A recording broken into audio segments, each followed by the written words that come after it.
আমি সব সহ্য করতে পারি, কিন্তু কম্বলের ভিতরে পাতলে সেইটা সহ্য করতে পারি না।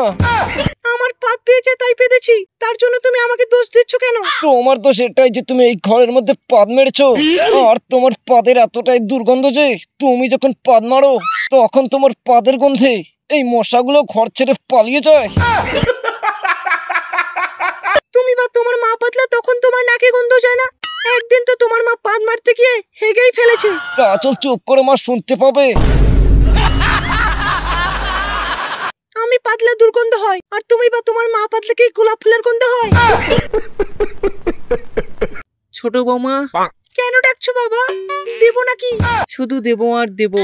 যেই দিন থেকে আমার ছেলের বউ হয়ে এসেছো সেই দিন থেকে তো আমার ছেলেকে দিয়েই যাচ্ছ, আমাকে আর দিচ্ছ কই? বলেন কি? তো হ্যালো বন্ধুরা, আজকের ভিডিওটা এই পর্যন্ত। আমার ভিডিওটা যদি ভালো লাগে অবশ্যই সাবস্ক্রাইব করে রাখবেন, কারণ এই চ্যানেলে আমি প্রতি সপ্তাহে এরকম ফানি ভিডিও আপলোড দিয়ে থাকি।